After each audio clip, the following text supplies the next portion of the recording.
자, 금강경 이제 절정에 이제 들어갑니다. 이 아주 중요한 내용이 오늘 나오거든요. 32쪽에 14분 들어갑니다. 관념을 떠난 열반.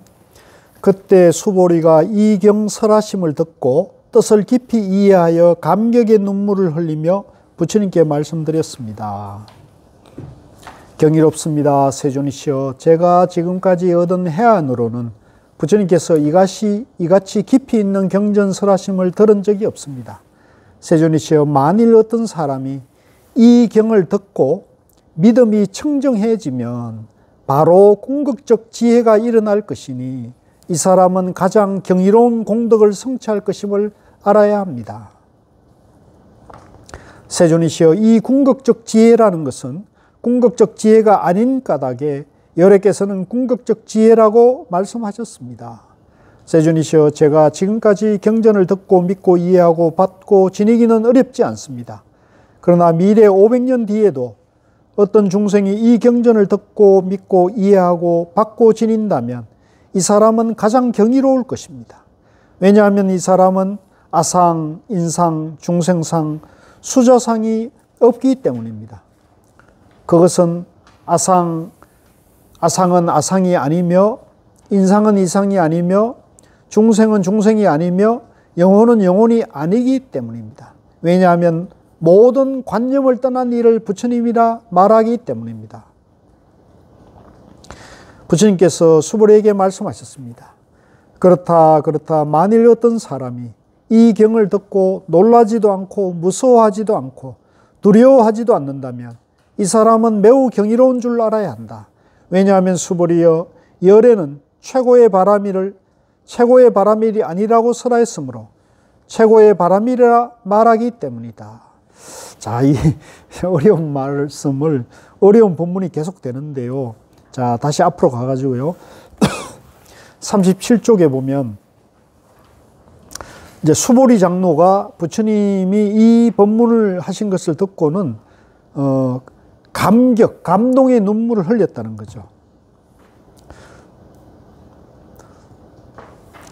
이제 저도 이 경의 뜻을 모를 때는 그냥 글자로만 받아들였는데 요즘 와가지고 이렇게 이 금강경이 충도 법문이구나 하는 것이 좀 이해가 되고, 그 뜻을 보면 지금 이렇게 우리 도마님들하고 공부할 때도 이 부처님의 이 법문이 굉장히 저에게는 굉장히 감동적이에요. 저에게는 굉장히 감동적이어서 눈물까지는 안 나오지만 굉장히 감동적인 법문이라고 생각이 듭니다. 자, 39쪽으로 와가지고요. 놀랍습니다. 세존이시여, 제가 지금까지 얻은 지혜의 눈으로는 부처님께서 이같이 깊이 있는 경전설하심을 들은 적이 없습니다. 그러니까 이제 이 금강경은 이제 반야부 경전이라, 대성 초기 반야부 경전이라 그러거든요. 근데 이 대성 경전에 오면은 부처님 설법이 굉장히 깊은 내용을 많이 하셔요. 반면에 초기 경전인 이제 수타니파다나 법구경이나 니까야에 나오는 이제 안부경전들은 그 뜻이 비교적 간단하고 명료하고 어떻게 보면 좀 심플해요. 그래서 우리가 초기 경전을 보면은 그 뜻이 이제 간단 명료하기 때문에 분명하죠.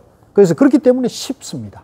쉽고 우리가 받아들이기 편하고, 그런 특징이 있는데, 반면에 이제 여기 이 금강경이나 또 화엄경에 가면은 이 부처님 법문이 굉장히 심오한 법문들을 많이 하셔요. 그래서 그렇기 때문에 이제 그 경전마다 특색이 있는데, 이제 여기 이 수보리 장로가 여기서 부처님께서 이와 같이 깊은 뜻을 설하신 법문은 이 경이 처음인 것 같습니다. 이런 말씀하신 뜻도 여기에 있는 겁니다. 세존이시여, 만일 어떤 사람이 이 금강경을 듣고 믿음이 청정해지면 바로 궁극적 지혜가 일어날 것이니. 자, 이것도 이제 굉장히 중요한 말씀인데요. 이 건강경이 이제 너무나 뜻이 깊고 심오하니까 이걸 이해하기도 참 어렵고 이걸 받아들이기도 참 어렵잖아요. 믿기도 어렵죠. 그런데 만약에 어떤 사람이 이 부처님 설법을 듣고 이걸 이제 이해하고 받아들여서 믿음이 일어나면 그 믿음이 깨끗해진다는 것은 믿음이 이제 순수해지고 믿음이 이제 완전해지게 되면은 그 사람은 바로 지혜가 나온다는 거죠. 바로 궁극적 지혜, 바로 깨달음, 바로 중도 정견이 바로 나툰다는 거거든요. 그래서 저는 이제 이걸 선적으로 해석하면 우리 마음이 본래 청정하고 우리가 본래 부처기 때문에 누구든지 우리가 부처님의 지혜와 공덕과 능력을 누구든지 다 갖추고 있는 거라는 거죠. 누구든지 갖추고 있기 때문에 이제 선지식을 만나가지고 이런 건강령과 같은 이런 궁극적인 설법을 듣고 바로 자기 본성과 개합을 해서 바로 호응이 일어날 수 있다는 거죠. 바로 본래 지혜, 본래 부처의 지혜와 능력을 바로 발휘할 수 있다는 거죠. 그래서 그렇게 받아들이면 이것도 충분히 이해되거든요. 근데 반대로 이것을 이제 중생에서 수다원, 사다함, 아라한과를 차례차례로 이렇게 단계별로 이렇게 정득해가는 과정으로 이 부처님 법을 이해하면은 이거는 이제 이런 얘기는 참 어렵죠. 이걸 받아들이기 어렵단 말이에요. 근데 여기서는 오히려 이 경을 듣고 믿음이 청정해지면 바로 궁극적 지혜, 단박에 깨칠 수 있고 단박에 수행을 마무리할 수 있다. 돈수할 수 있다는 것이 이제 여기 이 설법하고도 맞닿을 수 있는 거죠. 그렇죠. 이제 그런 해능 대사 같은 경우는 이제 이런 법문을 듣고 바로 탁 깨친 거죠. 바로 자기 본성을 바로 깨친 건데 이제 많은 사람들이 이제 해능 대사 같이 문자도 모르고 학식이 없는 그런 분이 어떻게 깨칠 수 있느냐 이렇게 이제 믿지 못하는 사람들도 많은데 이제 저 생각에는 이제 우리가 보면은 그 시골에 저희 어렸을 때만 하더라도 시골에 학교를 못 가신 이제 배움이 없는 분들 있잖아요. 배움이 없는 분인데 마음이 아주 순수하시고 아주 뭐 법도 모르고 남 놓고 기억자도 모르지만은 마음이 아주 순수하고 깨끗한 분들을 우리가 만나는 경우가 있잖아요. 그런 경우에 해당하거든요. 그런 경우에 해당하거든요. 그러니까 오히려 그 배움이 있다는 것은 오히려 지식과 분별심이 더 이게 일어날 수도 있거든요. 사람에 따라서는. 아는 게 많으면 우리가 옛말에 식자우환이라는 말이 있잖아요. 아는 게 많은 게 오히려 고통도 많아지는 것이고 아는 게 많으면 신경이 많이 쓰이는 거잖아요. 근데 시골에 저는 그런 것들이 이렇게 생각이 들 때는 충분히 이해는 되더라고요. 이런 것도 이해는 되더라고요.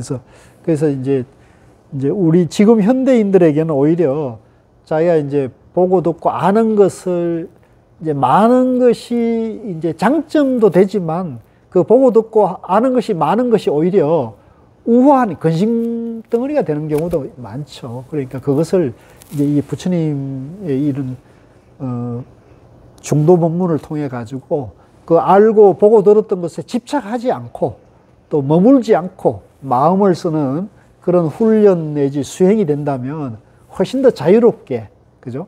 자유롭게 또 진실되게 행복하게 살아갈 수 있지 않겠는가 이런 생각을 해봤습니다.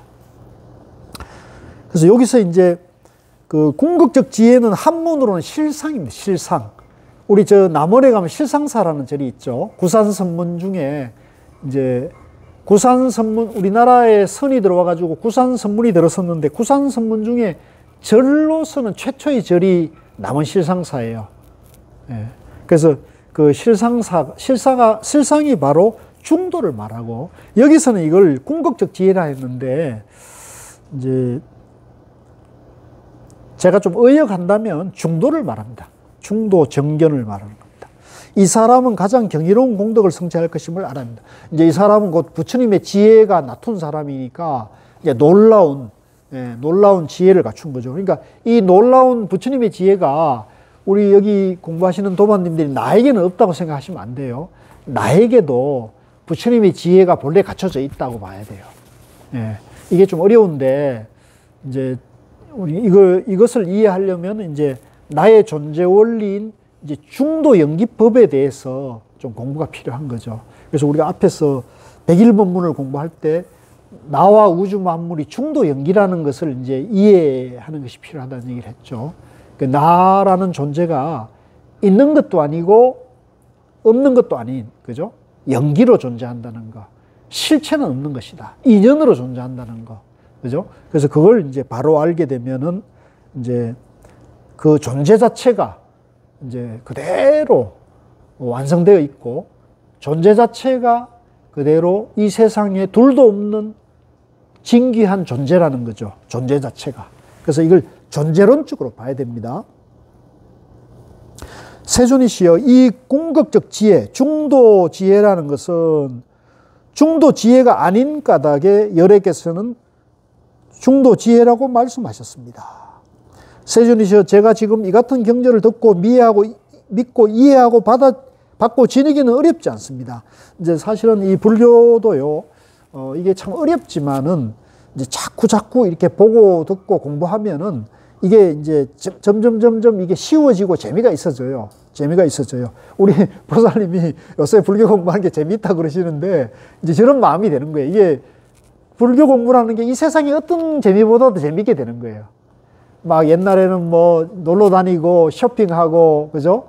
또 친구들하고 놀고 이런 게 재미있을 수 있는데 사실 불교 공부를 해보면 이것만큼 재미있는 건 사실 저는 없는 것 같아요. 그래서, 어렵지 않습니다. 그러나 미래 500년 뒤에도, 그러니까 이제 부처님 설법을 듣고 내가 이걸 이해하고 공부하니까 정말 재미있는데 앞으로 500년 뒤에 과연 이 부처님 법문을 듣고 이 경전을 믿고 이해하고 받아 지니는 그런 사람이 과연 있겠습니까? 이제 이렇게 의문을 들 수 있겠죠. 근데 부처님 지금 떠난 지 2600년이 됐잖아요. 그죠? 2567년이죠. 올해가 2567년인데 그래도 우리가 이렇게 모여가지고 이렇게 건강경 공부하고 있고 우리만 이렇게 하나요? 세상에 많은 곳에서 부처님 법에 대해서 경전을 공부하니까 이제 그거는 이제 뭐 놀라운 일이고 경이로운 일이고 좋은 일이죠. 왜냐하면 이 사람은 이제 아상, 인상, 중생상, 수자상이 없기 때문이다. 그것은 아상, 인상, 중생상, 수자상이 있다고 한다면 그것은 이제 잘못 아는 것이죠. 왜냐하면 모든 관념을 떠난 일을 부처님, 그러니까 뭐 내가 부처다, 깨달았다, 나는 중생이다, 못났다, 나는 아는 게 없다, 공부가 짧다, 이런 모든 관념을 떠나는 것이 부처님이라는 거죠. 그러니까 대자유인이죠. 영원한 대자유인이죠. 어떤 것에도 집착하거나 머물거나 이런 게 없어요. 티끌에도 집착하지 않는 분이라는 거죠, 부처님. 그래서 모든 관념을 떠난 일을 부처님이라 하기 때문입니다.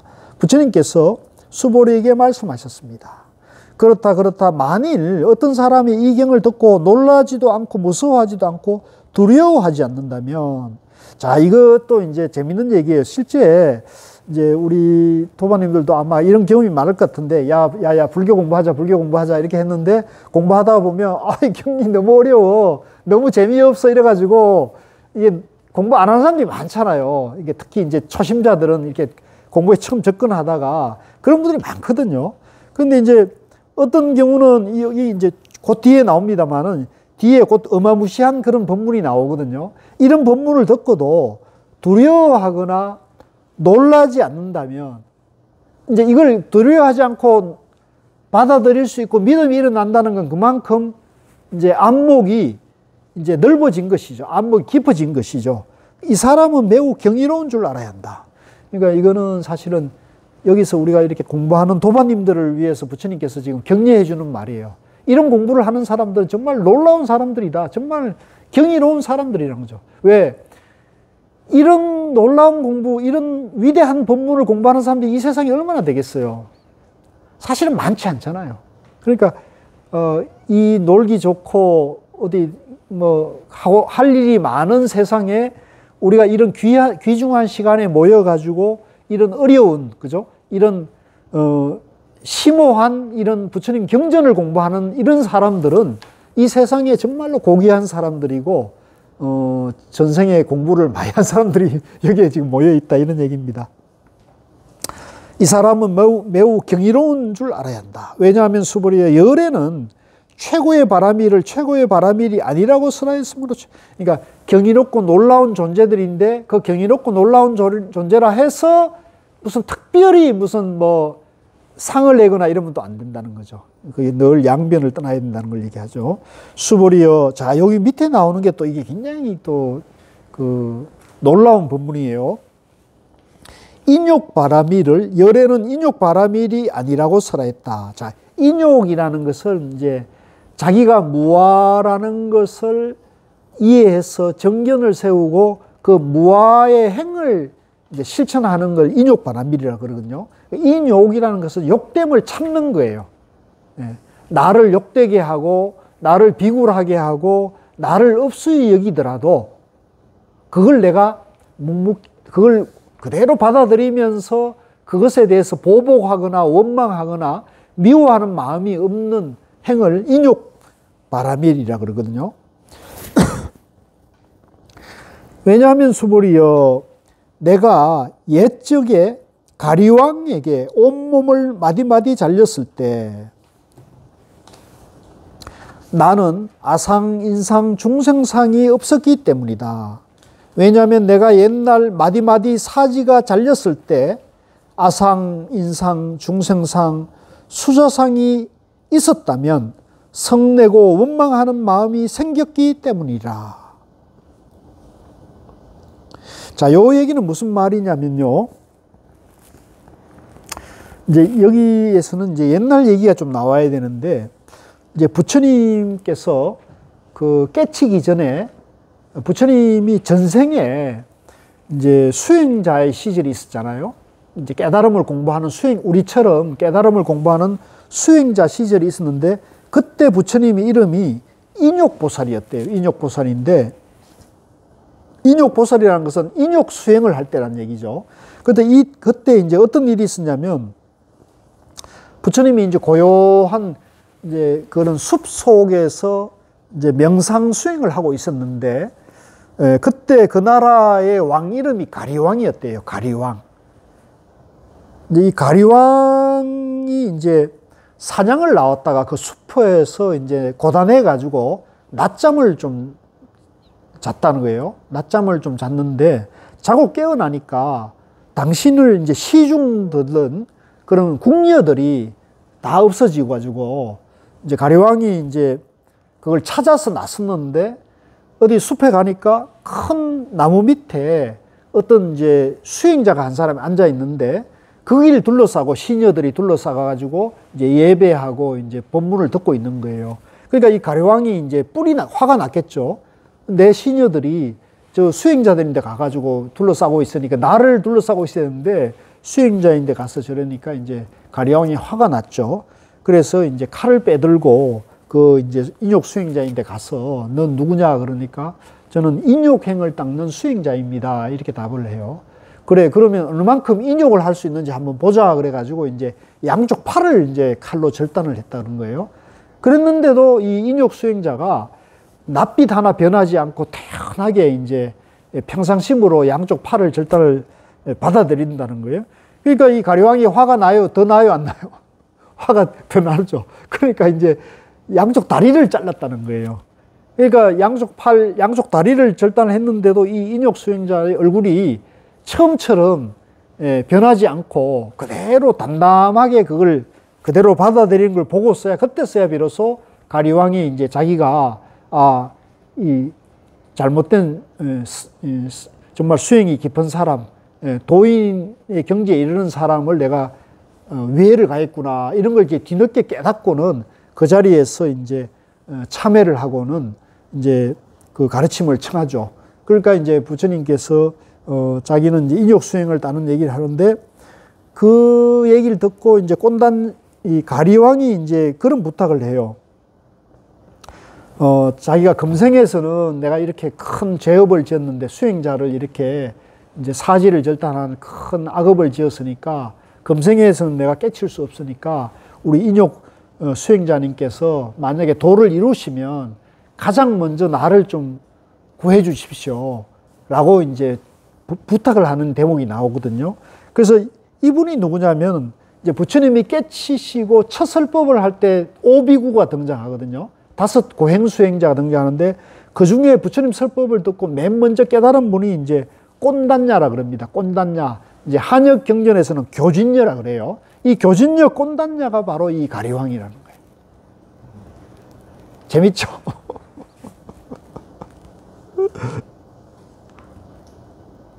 그래서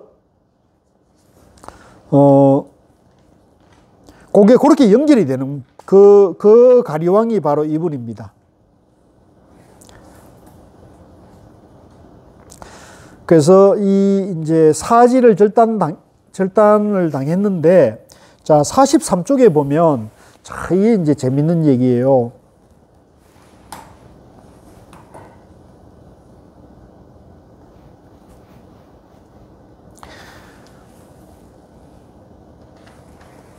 그 사지를 절단당했는데 부처님에게는 내가 있다는 생각, 내가 사람이라는 생각, 내가 중생이라는 생각, 내 영혼, 내 나이가 있다는 생각이 없었다는 거예요. 그러니까 내가 나라는 생각이 없었기 때문에 그 사지를 절단당해도 이제 태어날 수 있었다고 얘기를 하는 거예요. 왜냐하면 내가 옛날 마디마디 사지가 잘렸을 때 아상, 인상, 중생상, 수자상이 있었다면 성내고 원망하는 마음이 생겼을 것이다. 당연하죠. 이건 뭐 당연하잖아요. 누가 나를 사지를 절단당하고 내가 뭐 머리털 하나를 훔쳐가도 내가 짜증나는데 내 양쪽 팔과 다리를 잘랐으니 당연히 원망하고 그저 화를 낼 만한데도 부처님이 남을 그 가리왕에 대해서 원망하거나 화를 내지 않았다는 거죠. 그러면 왜 부처님이 원망하거나 화를 내지 않았을까? 그거는 사상이 없었다는 거죠. 나라고 할, 내가 무아라는 걸 알았다는 거죠. 내가 무아라는 정견을 세우고 있었다는 얘기가 되겠죠. 그래서 이게 아주 중요한 법문입니다.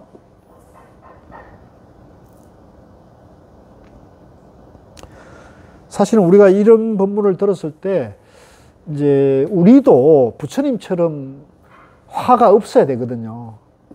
화가 없어야 되고 우리도 이제 남에게 이런 피해를 받거나 남에게 억울함을 당하거나 남에게 이제 욕을 얻어먹어도 보복하거나 미워하거나 화가 없어야 돼요. 가능할까요?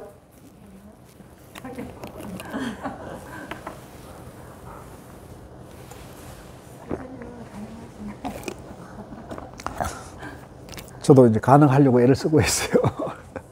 그 이제 참 쉬운 일이 아니에요. 쉬운 일이 아닌데 이제 이걸 이해하려면 일단 중도라는 걸 좀 이해해야 되고요. 내 존재 원리를 이해해야 되고 또 이제 상대 이 우주 만물의 존재 원리를 좀 이해해야 되는데 이제 제 같은 경우는 이 법문을 듣고 이해했다기보다는 생활 속에서 이제 제가 다른 데서 몇 번 얘기를 했는데 제가 이제 그 봉암사 앞에 그 국제선센터라는 지금 이제 봉암사 세계 명상마을이라고 하는 아주 근사한 그 명상센터가 이제 만들어졌어요. 이제 그게 이제 수자 스님들이 이제 중심이 돼 가지고 일을 하시면서 이제 제가 실무적으로 좀 도와줘 가지고 돕고 해서 이제 그걸 했는데 그걸 하던 중에 이제 어떤 일이 있었냐면 이게 이제 가나선을 세계에 알리고 대중에게 알리고 이렇게 하기 위해서 만든 거고 또 고우 스님이나 정명 스님이 원력이 있던 것이거든요. 그러니까 저는 그 일을 하는 게 너무나 좋고 그 신심이 나고 정말로 내가 인생 일대의 하나의 좋은 일이다고 이렇게 생각을 하고 했는데 하다가 어떤 일이 일어나면 정말로 뜻하지 않게 한 10억을 사기를 당했어요. 10억을. 그 사기를 당하고자 해서 사기를 당한 게 아니고 이제 그 건설한 업자가 있을 거 아닙니까? 예를 들면 한 50억 그 건물을 지으면 50억 건설을 우리가 할 수 있는 게 아니고 그 건축 업자들을 건설 회사를 이제 선택을 해서 그게 돈을 주고 이제 건설을 하잖아요. 이제 거기 이제 국고도 있고 이제 우리 자본함도 있는데 그래서 이제 입찰은 아니더라도 여러 이제 업체를 이제 신청을 받아가 거기서 우리가 이제 심사를 해가지고 가장 이 사람이 잘할 것이다 하고 선정을 했어요. 선정을 해서 이 사람에게 이제 계약을 해가지고 돈을 이제 일부 줘갖고 이렇게 진행하는데 이 사람이 이제 이거 이런 얘기 계속 기록이 나기 좀 그런데 이제 이 사람이 이제 와가지고 이제 저희들 몰래 이제 그쪽에 몇 사람인데 이제 얘기를 하기를 우리가 지금 어떻게 해갖고 돈이 어디에 물려 있어서 지금 자재비를 가져다가 이걸 할 수가 없으니까 요거를 조금만 있으면 이 돈이 나오니까 돈을 먼저 한 5억만 융통을 좀 해달라는 거예요. 먼저 선급금을 먼저 당겨주면 이제 그걸 하겠다는 거예요. 그러니까 능히 이제 건설업자에 있을 수 있는 일입니다. 통상적으로 있을 수 있는 일이죠. 그러니까 이제 그걸 하는데 이제 그걸 주재하는 이제 도장을 찍고 돈을 집행하는 스님이 이제 그걸 당신이 결정할 수 없으니까 그 옆에 있는 그 자리를 주선한 사람이 있었어요. 그 자리를 주선한 사람은 이제 제가 추천해서 제가 그 일을 맡긴 사람이에요. 근데 그 사람이 이제 건축 전문가이고 그런 업을 했던 사람인데 나도 이제 그 사람을 믿고 그 사람이 이제 일을 잘하니까 했는데 이 사람이 이제 그 업자하고 그 스님의 만남을 주선하고는 이렇게 했는데 그 이제 스님이 그렇게 하려고 그러니까 이제 걱정이 되니까 이거 돈 이렇게 줘도 되느냐고 물었어요. 그랬더니 이 사람이 뭐라 그랬냐면 그거 나도 건설을 해봤는데 그 5억 갖고는 스님 안 됩니다. 이거 10억은 줘야 됩니다. 이렇게. 그러니까 이제 이 스님이 그래 그럼 10억 주라고 선급금을 10억 주라 그래가지고 10억을 줬어요. 근데 이제 그 자리에 있었던 사람들이 이제 제가 이제 어쨌든 실무를 총괄하고 있고 또 이제 전체적인 수자 스님들이 선방에 이제 수자 스님들이 있으니까 저기는 모르게 우리끼리 합시다 이렇게 된 거예요. 그 돈은 이제 한 달 전에 나갔어요. 근데 이제 거기 제가 이제 어렵게 모셔놓은 이제 총무가 한 분이 있어요. 총무가. 그분이 어느 날 전화가 왔는데 10억이 통장에서 빠져나갔습니다. 그냥 달려 내려갔죠. 달려갔더니 10억이 전혀 기쁨도 없이 10억이면 나간 거예요. 그래서 불어버려 파악해보니까 전후 사정이 이렇게 된 거예요. 10억이 나갔어요. 공사는 전혀 이루어지지 않고. 결국은 이제 제가 볼 때 사기를 당한 거예요. 그러니까 50억 공사에 10억이 지금 선거권이 나갔는데 공사는 안 이루어지고 국고의 집행기간은 다가오고 완전히 이 좋은 일에 마구니가 이렇게 끼는 경우가 있는데 그래서 막 잠도 안 오고 밥맛도 없고 결국은 이렇게 막 이제 화가 이렇게 차오르더라고요. 그 우울증이 걸리네요. 이게 누워 있어도 이게 잠도 잘 안 오고 아침에 눈 뜨면 참 세상이 험하구나. 그래서 이제 그래도 내가 공부한 사람이고 중도를 공부한 사람이잖아요. 그래서 다시 용기를 내 가지고 자 이런 상황에서 어떻게 이걸 수습해서 갈 것인가를 이제 상의를 해가지고 했는데 결과적으로 봤을 때는 이제 여러 가지 방법이 있는데 이제 가장 이제 일상적인 방법은 저 사람들을 이제 소송을 하든지 이제 아니 형사 고발해가지고 사기꾼들이다. 이렇게 해가지고 이렇게 이제 감옥에 집어넣고 이렇게 하면 되거든요. 근데 그렇게 하면 어떻게 되냐면 이 그동안 이렇게 진행됐던 일을 전부 백지화시키고 다시 업자 선정을 하고 이렇게 되면 이 연말에 이 공기를 못 맞춰. 그러면 이 정상적인 그 스케줄 안에서는 이 집을 못 맞추는 문제가 생기는 거예요. 그러면 이제 법적으로는 해결될 수는 있을지 몰라도 우리도 피해가 있고 결과적으로 궁극적으로는 불사가 안 되는 거죠. 그러면 이제 차선책이 뭐냐 그러니까 이제 저 사람들을 좀 설득하고 저 사람들 양보를 얻어가지고 이제 저 사람들의 통장과 도장, 그러니까 건설업 면허는 그대로 유지하되 그 사람들이 회계나 통장 절차를 다 받아가지고 우리가 직영하는 방법이 있다는 거예요. 직접 이제 업자들인데 저걸 줘가지고 남아있는 돈을 가지고 이제 착실하게 이걸 써서 이제 남아있는 돈으로 그걸 해가지고 완공시키는 방법이 있다는 거예요. 그래서 이제 여러 가지 판단해 봤을 때 이거 사단을 내가지고 막 소송하고 이래봤자 공사 그동안 뭐 몇 년이 될지 모르게 되니까 또 그렇게 되면 또 국고를 우리가 또 반납해야 되는 문제도 생기니까 그러니까 그러면 이제 최악은 면하고 차선책으로 하자 해가지고 이제 그렇게 하겠냐 그러니까 이제 그쪽에서 자기들도 미안하니까 이제 통장하고 이제 우리한테 줘가지고 그 주의 스님이 이제 그 젊은 분이어가지고 그래도 그걸 다 감수하고 이렇게 해서 이제 불사를 어쨌든 그 지었어요. 근데 이제 제가 이제 화가 이제 막 일어나는 거는 그 도장을 찍고 돈 주라 한 스님은 어쨌든 그 책임감 때문에 자기가 그렇게 했다는 그 책임감 때문에 이제 당신이 그걸 해가지고 했는데 이 옆에서 5억 갖고 안 됩니다. 10억 주라 한 사람이 있잖아요. 이 마구니가 있잖아요. 그러니까 나는 그 사람 생각하면 화가 나는 거예요.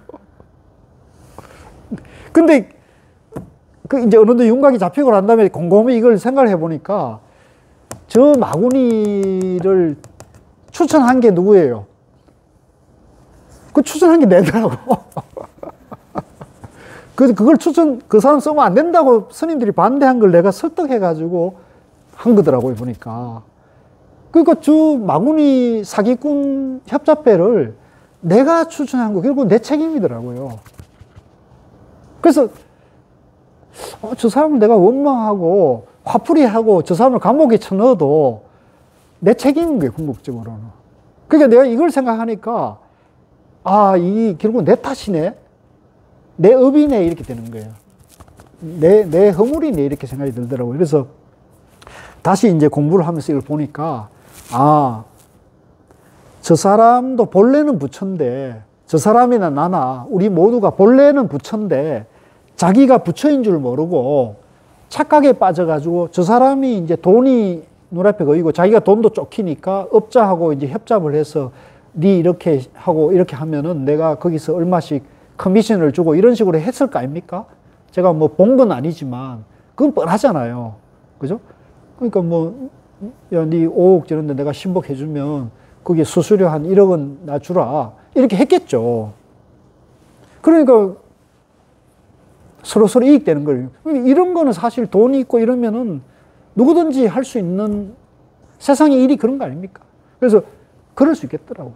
그래서 내가 생각할 때, 저 사람은, 자기 본성을 모르니까 이기적인 욕망에 사로잡혀서 능히 저런 업을 지을 수 있는 것인데 내가 그걸 모르고 견제와 관리 감독을 충실히 하지 못한 내 책임도 있더라고요. 그죠? 내 책임도 있더라고요. 그래서, 내 탓이구나. 이렇게 해서 이제 쟤를 이제 다시 돌아보고는 원망하고 화내는 마음이 이제 끊어지더라고요. 원망하고 화내는 마음. 그래서 이제 그 사람을 볼 때, 저 사람도 본래는 부처인데, 이기적인 마음에서 마구니 욕심, 마구니가 됐구나. 이렇게 받아들이니까 이제 그게 해결은 되더라고요. 그래서 어쨌든 결론적으로는 이제 그런 뭐 검찰 조사하고 이렇게 해가지고 그 업자는 이 일 때문이 아니고 다른 일에 그런 일들이 많이 있어서 그 사람이 이제 감옥에 3년간 감옥에 갇혔어요. 애도 있는데 이제 감옥에 갇혔고. 우리가 이제 감옥을 보내려고 한 건 아니었어요. 우리는 이제 스님도 그렇고 이거를 좀 잘 수습해서 어쨌든 불사를 완성시키는 그 목적이 중요한 거니까 이제 우리는 남 다치지 않고 웬만하면 가자는 그런 원칙 하에서 이제 해서 어쨌든 그런 문제가 발생해도 이제 수습해서 불사는 해가지고 이제 조금 기일은 늦었지만은 이제 정상 개원은 했어요. 그래서 저도 개원까지는 봐주고 이제 뭐 일은 이제 저도 손을 털었는데 이제 지금 돌아보면 저는 그 과정에서 처음 저도 그런 일을 해보기도 하고 경험해 봤는데 저희들은 굉장히 큰 공부가 됐어요. 그래서 그 일 이후에는 이제 저는 화는 해결했어요. 그래서 이제 여기 나온 대로 이제 누가 나를 사지를 절단하거나 나를 사기치고 강도짓을 하더라도 설사 내 목숨을 해치더라도 이제 우리 부처님의 정견에 보면은 저 사람이 내 목숨을 해치더라도 내가 그 사람에 대해서 원망하거나 화를 내면은 그것은 부처님 가르침이 아니다는 거죠. 어렵죠? 가능할까요? 그러니까 그 사람이 이제 살인을 치고 사기를 치고 강도짓을 하는 건 그 사람이 업이고 그 사람의 몫이죠. 근데 그 살상과 강도와 사기를 당했을 때 내가 그 사람에 대해서 원망하고 화를 내게 되면 그 원망과 화는 내 업이 되는 거거든요. 내 업. 그러니까 내가 무하고 영기고 중도라는 견해를 세우면 나라고 할 것이 없잖아요. 그러면 여기에 대해 집착하거나, 그죠? 그런 것이 없어지는 거죠. 이게 이제 중도, 무아에 대한 정견입니다. 그래서,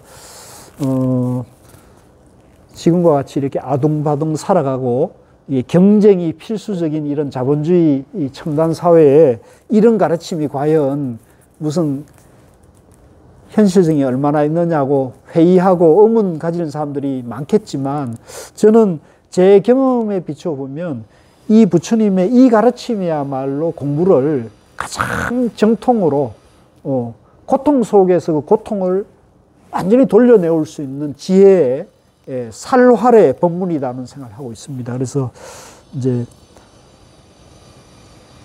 다시 말씀드리지만 사상이 없으면 성내고 원망하는 마음이 없다.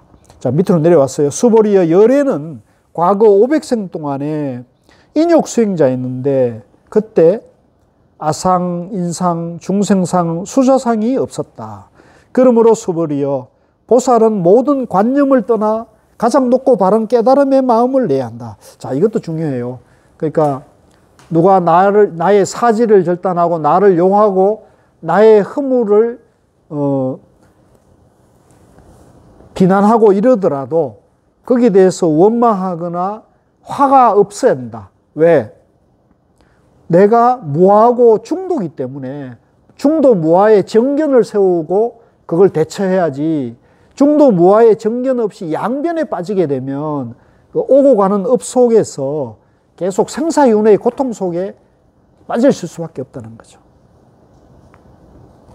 그래서 우리는 항상 부처님이 깨친 중도에 대한 깨달음의 마음을 내서 이 모든 생활과 크고 작은 문제들을 만날 때마다 중도 정견으로 대처해 나가면 그 일들이 모두 깨달음으로 가는 길이 된다. 이런 말씀을 드리고 싶습니다. 자, 형색에 집착 없이 마음을 내어야 하며 소리, 냄새, 맛, 감촉, 마음의 대상에도 집착 없이 마음이 나야 한다. 마땅히 집착 없이 마음이 나야 한다. 마음에 집착이 있다면 그것은 정견의 삶이 아니다. 그러므로 보살은 형색에 집착 없는 마음으로 보시해야 한다고 열애는 설했다. 이제 이게 다 연결이 되는 거죠. 나 없는 보시, 나 없는 공부, 나 없는 수행, 나 없는 불사가 되어야 됩니다. 내가 있다 그러면 그것은 양변에 빠져서 생사윤회의 이제 고통을 벗어날 수가 없다는 거죠. 수보리여 보살은 모든 중생을 이롭게 하기 위해 이와 같이 보시해야 한다. 나 없는 보시가 된다는 얘기입니다. 무주상 보시라 그러죠. 열애는 모든 중생이란 관념은 중생이란 관념이 아니라고 설하고 또한 모든 중생도 중생이 아니라고 설한다. 수보리여 열애는 바른 말을 하는 이고 참된 말을 하는 이며 이치에 맞는 말을 하는 이고 속임없이 말하는 이며 사실되고 말하는 이다. 수보리여 열애가 얻은 법에는 진실도 없고 거짓도 없다. 만약에 이제 진실이 있고 거짓이 있다면 양변이죠. 그러니까 양변을 떠나는 그 양변을 떠나는 말이 바른 말이고 참말이고 이치에 맞는 말이고 속임 없는 말이고 사실대로 하는 말이다. 그러나 그런 바르다 그르다는 분별을 떠난 말이 되는 거죠. 수보리여 보살이 대상에 집착하는 마음으로 보시하는 것은 마치 사람이 어둠 속에 들어가면 아무것도 볼 수 없는 것 같고, 보살이 대상에 집착하지 않는 마음으로 보시하는 것은 마치 눈 있는 사람에게 햇빛이 밝게 비치면 갖가지 모양을 볼 수 있는 것 같다. 그렇습니다. 우리가 정견을 갖추면 깜깜한 밤에서나 또 생사윤회의 고통 속에서도 지혜의 눈이 열리는 거예요. 지혜의 눈이 밝게 열리는 것 같은 거고, 만약에 정견이 없는 그런 보시나 정견이 없는 일상생활이 되게 되면 밝은 눈이 있지만은 깜깜한 어둠 속에 들어가는 것 같아가지고 바른 행을 할 수가 없다는 거죠. 수보리여 미래의 선남자 선여인이 이 경전을 받고 지니고 읽고 외운다면 열애는 부처의 지혜로 이 사람들이 모두 한량없는 공덕을 성취하게 될 것임을 다 알고 다 본다. 자, 49쪽입니다. 수보리여 선남자 선여인 15분인데요. 경을 수지하는 공덕. 수보리여 선남자 선여인이 아침 나절에 항아의 모래수만큼 몸을 보시하고 정심 나절에 저녁 나절에 겐지스강의 모래수만큼 몸을 보시하여 이와 같이 한량없는 시간 동안 몸을 보시한다고 하자. 요 얘기는 앞에 나왔었죠. 그래서 또 이제 강조하는 겁니다. 또 어떤 사람이 이 금강경의 말씀을 듣고 비방하지 않고 믿는다고 하자. 그러면 이 복은 저 복보다 더 뛰어나다. 하물며 이 경전을 베껴 쓰고 받고 지니고 읽고 외우고 다른 일을 위해 설명해 줍니다. 이제 앞에서 나온 얘기와 이제 같은 상통하는 얘기입니다. 이제 우리가 그 몸을 수많은 몸을 보시하는 그 공덕보다 이 금강경의 가르침을 비난하지 않고 믿고 이것을 받고 베껴 쓰고 또 읽고 외우고 또 다른 사람이 설명해 주는 복이 더 수성하다는 거죠. 수보리여 간단하게 말하면 이 경에는 생각할 수도 없고 헤아릴 수도 없는 한없는 공덕이 있다. 열애는 대성에 나아가는 일을 위해 설하며 최상승에 나아가는 일을 위해 설한다. 이제 이 금강경에는 우리가 이제 분별할 수 없는 헤아릴 수 없는 무한한 공덕이 이제 갖춰져 있다는 거고요. 또 부처님께서는 대성에 나아가는 위, 그러니까 자기 혼자만의 깨달음, 자기만의 행복이 아니라 나와 남이 일체 중생이 다 이익되고 행복하게 하는 위에서 설하는 것이라는 거죠. 어떤 사람이 이 경을 받고 지니고 읽고 외워 널리 다른 사람을 위해 설해 준다면 열애는 이 사람들이 헤아릴 수 없고 말할 수 없으며 한없고 생각할 수 없는 공덕을 성취할 것임을 다 알고 다 본다. 이와 같은 사람들은 열애의 가장 높고 바른 깨달음을 감당하게 될 것이다. 그러니까 이 금강경을 우리가 공부하고 보고 들었을 때 두려워하는 마음 없이 이 가르침에 대해서 순수한 믿음을 내고 깨끗한 믿음을 내고 이것을 이해하고 받아들여서 이렇게 살게 되면 이 사람은 헤아릴 수 없는 공덕을 성취하게 된다는 거죠. 이런 사람이야말로 깨달음으로 갈 수가 있다는 거죠. 왜냐하면 수보리여 소성법을 좋아하는 자가 아상, 인상, 중생상, 수자상에 집착한다면 이 경을 듣고 밟고 읽고 외우며 다른 사람을 위해 설명해 주지 못하기 때문이다. 자, 여기 소성법이라는 것은 이제 다른 게 아니라 이제 부처님의 가르침이 워낙 위대하고 훌륭하니까 부처님 가르침이 있다고 보는 거죠. 부처님 가르침이 있다. 그러니까 부처님은 위대하고 부처님 가르침은 훌륭하다라고 집착하게 되면 그건 소성의 견해를 가지고 있다고 보는 거예요. 그래서 이러한 견해를 가지고 있다면 그 사람은 자기 견해에 집착하는 것이고 내가 있다에 집착하는 것이고 사상에 집착하는 것이죠. 그러면 이 금강경을 설해 줄 수 있어요, 없어요? 설할 수가 없죠. 이 금강경은 중도와 대성의 가르침이니까 있다 없다를 떠나야 되는데 있다에 집착해 있으니까 다른 사람을 위해 설해 줄 수 없다는 거죠. 그러니까 자기만 공부하게 된다는 거죠. 수보리여 이 경전이 있는 곳은 어디든지 모든 세상의 천신, 인간, 아수라들에게 공양을 받을 것이다. 이곳은 바로 탑이 되리니 모두가 공경하고 예배하고 돌면서 그곳에 여러 가지 꽃과 향을 뿌릴 것임을 알아야 한다. 그러니까 이 금강경의 중도 가르침이 설해지는 곳은 집이든 직장이든 가게든 어디든지 이것은 곧 부처님이 계신 곳이다. 꼭 절이나 불탑이 있는 곳만이 아니다는 얘기입니다. 자, 하나 더 하고 마칠게요. 자, 53쪽에 16분입니다. 업장을 밝히는 공덕. 또한 수불이여 이 경을 받고 지니고 읽고 외우는 선남자 선녀인이 남에게 천대와 멸시를 당하면 이 사람이 전생에 지은 죄업으로는 악도에 떨어져야 마땅하겠지만 금생에 다른 사람의 천대와 멸시를 받았기 때문에 전생의 죄업이 소멸되고 반드시 가장 높고 바른 깨달음을 얻게 될 것이다. 자, 이 대목도 굉장히 어려운 대목이에요. 이 대목도 금강경 중에 참 난해하기로 어려운, 난해하기로 비하기 어려운 그런 대목이거든요. 우리 선생님은 이 대목을 어떻게 이해하셔요?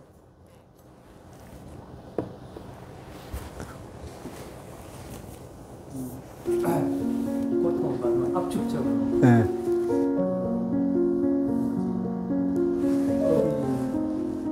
정화가 되는 걸로. 고통을 받으면 압축적으로 업이 정화가 된다. 고통을 받으면. 예. 고통을 받는데 업이 정화가 된다. 그렇죠. 이 수많은 생에 걸쳐서 받아야 될 그 업을 압축적으로 받으니까 일찍 그 은혜가 끝난다. 그 재밌는 해석인데 나는 처음 듣는 해석이네요. 저는 그렇게 이야기를 많이 합니다. 아, 그렇게. 뭐 그렇게 받아들일 수도 있겠네요, 그죠? 근데 사실 뭐 죄라고 할 게 없기 때문에 내 생에서는 그렇게 다르게 해석하지 않거든요. 대성에서는 제가 한번 설명드려 볼게요. 한번 들어보세요. 이제 우리가 이 금강경이나 이 중도 공부를 해서 이제 하다가 남에게 천대와 멸시를 당하는 경우가 있을 수 있잖아요. 뭐 예를 들면 내가 오늘 화요일인데 오늘 화요일 친구들하고 중요한 모임이 있는데 나야 대성사에 금강경 공부하러 가야 돼. 그러면은 친구들이 뭐라고 흉을 볼 수도 있잖아요. 야, 쟤는 불교에 미쳐가지고 그죠? 그래서 쟤는 불교에 미쳐가지고 친구 간의 의리도 지키지 않아. 이렇게 해가지고 이제 멸시와 비방을 당할 수가 있죠. 능히 그럴 수 있죠. 뭐 가족 간에도 그런 얘기 들을 수도 있고, 뭐 얼마든지 그런 걸 들을 수 있죠. 그런데 이런 이제 천대와 멸시는 충분히 있을 수 있는 얘기예요. 그런데 여기서 중요한 것은 이 사람이 이런 천대와 멸시를 당했는데 이 사람이 이제 금생에 그런 멸시만 당한 게 아니라 전생에도 지은 죄업이 있을 수 있겠죠. 그러면 그런 죄업으로는 악도, 삼악도, 즉 지옥, 악이 축생계에 떨어질 수 있는데 금생에 다른 사람의 천대와 멸시를 받았잖아요. 근데 이 금생에 천대와 멸시를 받은 원인은 뭐예요? 금강경을 공부하러 갔기 때문에, 금강경 공부 때문에 받은 거 아닙니까? 중도 공부 때문에 받은 거잖아요. 안 그렇습니까? 그죠? 중도, 금강경 공부를 하기 때문에 천대와 멸시를 받은 거잖아요. 그죠? 때문에 전생의 죄업이 소멸되고, 왜 전생의 죄업이 소멸될까요?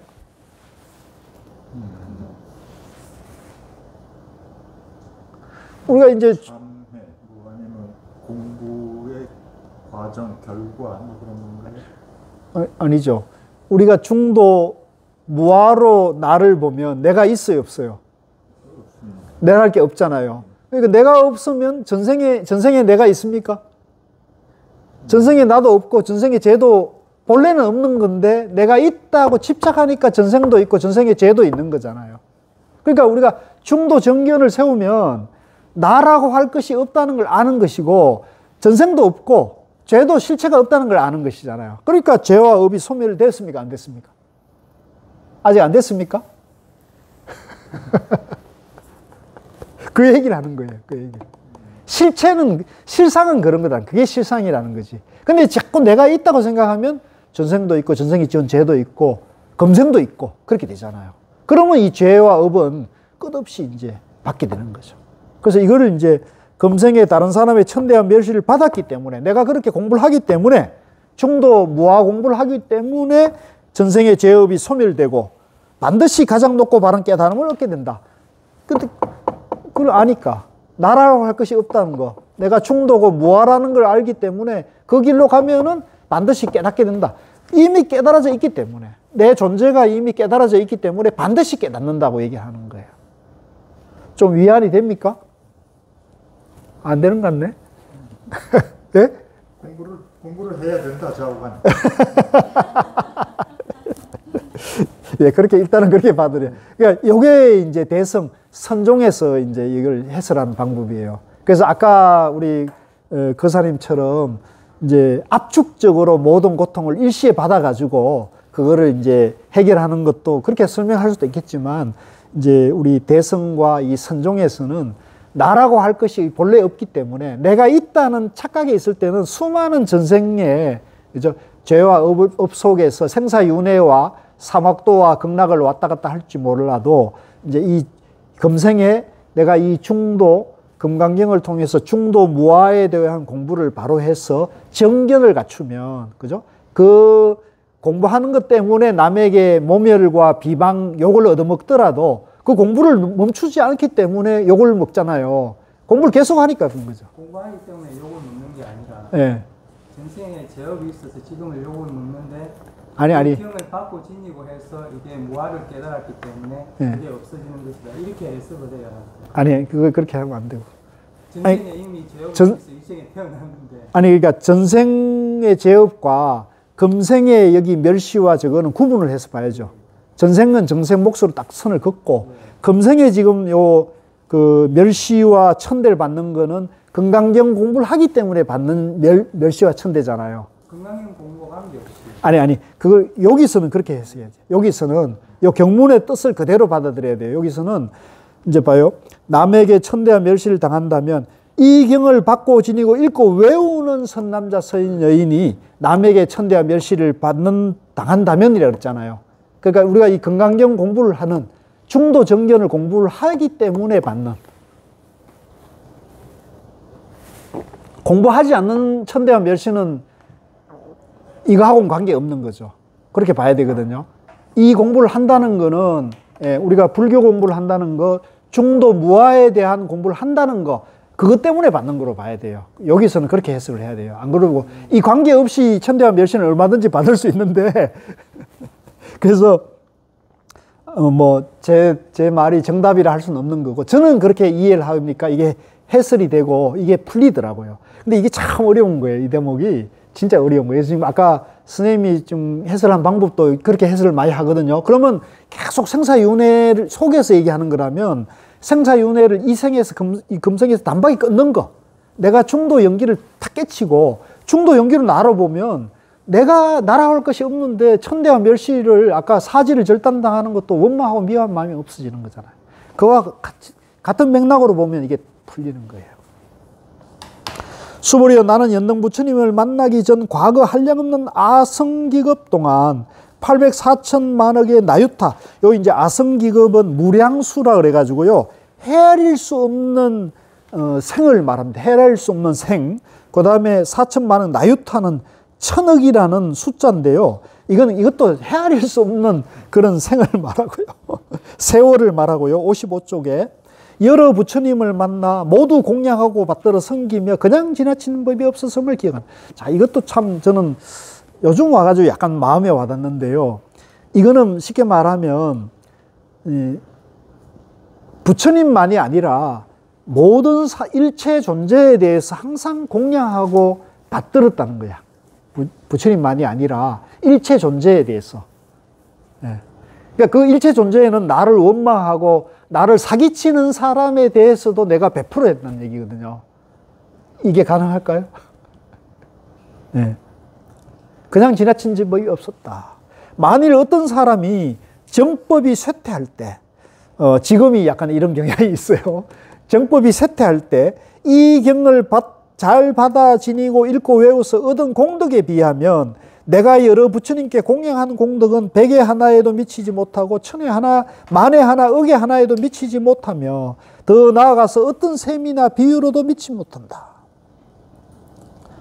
그러니까 내가 수많은 공양, 수많은 보시를 하더라도 이 경전의 이 건강경의 지혜, 건강반야의 지혜, 곧 중도정견이죠. 이 중도정견을 내가 이해하고 안목을 세워서 그렇게 살아가는, 그렇게 실천하는 공덕이 정말로 수성하다는 거죠. 수보리여 선남자 선녀인이 정법이 쇠퇴할 때 이 경을 받고 지니고 읽고 외워서 얻은 공덕을 내가 자세히 말한다면 아마도 이 말을 듣는 이는 마음이 어지러워서 의심하고 믿지 않을 것이다. 수보리여 이 경은 뜻이 불가사의하며 그 과보도 불가사의함을 알아야 한다. 그러니까 이 건강경의 가르침은 이 생각으로 헤아리거나 이치와 사유, 아르마리, 분별로는 이건 도저히 알 수 없기 때문에 이제 그걸 불가사의, 헤아릴 수 없는 그런 공덕, 과보 이런 얘기를 하고 있거든요. 그래서 이제 예를 들면 우리가 그 불국사 석굴암을 가보면 그 불국사 석굴암을 조성한 그런 이제 불공을 하신 분들이잖아요. 이제 그런 분들의 공덕이 지금 우리가 봤을 때 헤아릴 수 없잖아요. 그죠? 그 불국사 석굴암의 그 장엄함은 이건 따질 수 없고 헤아릴 수 없는 공덕이 되는 거죠. 또 비유하자면 또 우리 이순신 장군 같은 경우도 뭐 이순신 장군은 이제 불제자는 아니었지만은 그 이순신 장군의 마음은 저는 그 부처님의 그런 삼매에 가까운 마음을 썼다고 저는 해석을 하고 있거든요. 예를 들면 그 이순신 장군이 생적사, 사적생이라는 말이 있잖아요.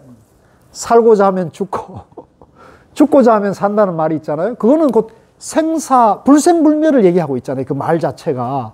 그죠? 삶과 죽음을 초월한, 그거 이제 중도의, 이제 불생불멸의 중도의 진리를 설하고 있죠. 그러니까 이순신 장군의 마음은 꼭 부처님이 깨달은 그런 부처님의 중도를 말하지 않더라도 이미 그분의 마음은 우리 조선 백성의 나라의 그런 고통, 그런 어떤 그런 생명의 존엄성과 자신이 하나가 됐기 때문에 이제 자기 몸을 던져서라도 자기가 무와 공을 통해서 그 마음이 이제 저는 하나가 닿은 분이라고 생각을 하거든요. 그러면 어떤 힘이 나오느냐면 여러분 잘 아시다시피 그 명량해전에서 12척의 배로 그죠? 300척의 배를 이제 격파하는 그런 헤아릴 수 없는, 그러니까 많은 사람들이 이 두려움과, 많은 군인들이 두려움과 공포심에서 우리가 과연 저 헤아릴 수 없는 많은 적들을 과연 물리칠 수 있는가 이런 공포에 떨 때 이순신 장군 혼자 살고자 하면 죽고 죽고자 하면 산다, 정신 차려라 이놈들아 이렇게 해서 그 마음으로 결국은 앞에 나서서 앞장서서 이제 그 적을 격파를 한 거잖아요. 이제 그와 같이 이 헤아릴 수 없는 그런 힘이, 위력이 나오는 거예요. 그래서 제가 어제 이제 그런 얘기를 했는데 좀 우스개로 하는 얘기인데요. 요즘 이제 유행하는 아주 유명한 영화가 하나 나왔어요. 무슨 영화인지 아세요? 네? 서울의 봄. 봤어요? 아직 안 봤어요? 그 서울의 봄이라는 영화에 보면 그 서울의 봄이라는 영화가 그거잖아요. 그 12.12 쿠데타를 일으킨 그 전두환 하나회 일당들이 이제 군사 이제 쿠데타를 일으키는 그거와 그걸 이제 뭐랄까 진압하려고 하는 이제 정부군, 이제 정상적인 군인들, 정치 군인들과 정상적인 군인들 싸움에 이제 갈등이 있고 8시간 사이에 엎치락 뒤치락 하면서 이제 이루어졌던 그걸 스토리로 만든 거라 그러잖아요. 그 감독이 이제 그 한남동 그 육군 참모 총장 공간 옆에 살았대요. 그래서 그 12.12 일어나는 날 거기 총소리를 자기는 너무나 충격적으로 받아들여서 자기가 언젠가 이제 영화 감독이 되면 그걸 내가 하리라 했는데 이번에 이제 아주 실감나게 만들어서 지금 굉장히 화제가 되는데, 제가 그 얘기를 하는 게 아니라 거기 보면 그 국가가 이제 군사 조직을 이끌어가는 정상적인 통제 시스템이 있잖아요. 근데 그 군 명령 지휘 체계를 뒤집어 엎고 그것을 통해서 권력을 탈취하는 힘이 있잖아요. 그게 누구예요? 그게 이제 전두환 노태우를 중심으로 하는 하나회라는 조직이죠, 하나회. 그죠? 근데 그 하나회가 불의를 말하는 거거든요. 불의, 중도를 말하는 거예요. 하나다. 하나. 그래서 그 사람들은 이제 밥 먹고 술 먹을 때마다 내가 너고 너가 나다 이렇게 얘기한다는 거예요. 우리는 하나다는 거예요. 우리는 나 너가 없다. 우리는 하나다는 거죠. 근데 이제 예를 들면 그 하나회가 뭐 제가 알기에 한 150명? 많아야 한 150명이죠. 한 기수마다 10명씩 조직했다 그러니까. 근데 그게 이제 그 육군 한 기수에 이제 핵심적인 특히 이제 TK 출신들, 그죠? TK 출신들을 갖다가 싹 이렇게 사조직을 만들어 가지고 그 사조직을 이제 움직이고 있었는데 그 사조직 이름이 하나회예요. 근데 그 하나회가 모이면 그렇게 얘기했다는 거예요. 내가 너고 너가 나다. 우린 하나다는 거죠. 그러니까 이 하나라는 게 바로 이 중도를 말하는 거예요, 사실은. 그래서 이게 힘이 있는 거예요. 그래서 이 하나회가 소수이지만 똘똘똘 뭉치니까 이 정상적인 군 체제를 뒤집어 가지고 결국은 권력을 탈취한 거거든요. 자기들 욕망을 청취한 거죠. 그래서 제가 말씀드리고 싶은 거는 그런 힘이 있다는 거죠. 예, 이 불의, 중도, 하나라는 것은 그 힘, 불가사의한 힘이 있는 건데, 근데 이 힘이 이제, 정견에 바탕하면 이게 모든 국민과 모든 세상을 평화롭게 하는데 기여하거든요. 근데 이게 정견에 바탕한 힘이 아니고 자기들의 이해관계와 욕망을 술취하는 힘이 되다 보니까 이제 한 번은 권력을 잡았는데 결국은 국가가 정상적으로 돌아가면 어떻게 돼요?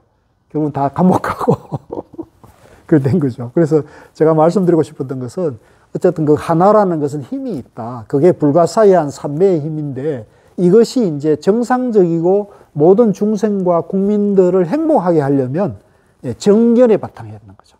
정견에 바탕하지 않는 그런 하나는 결국은 부분적인 그런 영향력밖에 행사할 수 없다는 말씀을 드리는데 제 말이 좀 괜찮나요? 잘못된 거 아닙니까? 예. 자, 오늘 공부는 여기까지 하고요. 이 불가사의한 삼매 힘이 있어요. 그래서 이제 이 도반님들이 기도나 참선이나 명상이나 열심히 하면 거기에는 불가사의한 힘이 있어요. 근데 그 기도나 참선이나 명상이나 이런 걸 할 때 반드시 정견에 바탕하지 않으면 이제 일시적으로 내가 기도를 해가지고 소원 성취가 되더라도 그게 오래 영원하지 못한 거예요. 일시적으로 내가 바라는 바가 성취되더라도 그 바라는 바가 성취됐을 때 그것이 또 다른 업이 작동할 수도 있어요. 그러니까 이번에 이제 사실은 그 영화에도 나왔지만 전두환 노태우의 그 하나회는 일시적인 힘은 발휘했지만 결국은 그분들이 과보로 다 감옥 갔잖아요. 감옥 갔고 뭐 재산을 다 절을 정도로고 지금 자손들의 이해까지 그죠? 그 손주가 또 뭐 이렇게 양심선언하고 이런 볼숭사나운 꼴을 당하고 또 전두환 대통령은 죽었어도 지금 자기는 북한 땅이 보이는 그 묘지에 써달라는데 그 묘지 쓰는 마을에서 별사 반대한다는 거예요. 왜 전두환이가 우리 땅에 오냐, 우리 마을에 오냐고. 그러니까 죽어서도 갈 곳이 없는, 예? 이런 고통을 받게 되는 거죠. 그래서 나는 이거 이대로가 우리 현실 속에 보여지는 그 생사윤회의 고통이 그대로 증명되는 거기 때문에 우리 불자들이 이 기도나 참선이나 명상을 할 때 지극정성으로 하는 건 좋은데 정견에 바탕한, 그죠? 이것이 굉장히 중요하다는 것을 꼭 말씀을 드리고 싶습니다. 예, 수고 많으셨습니다. 네.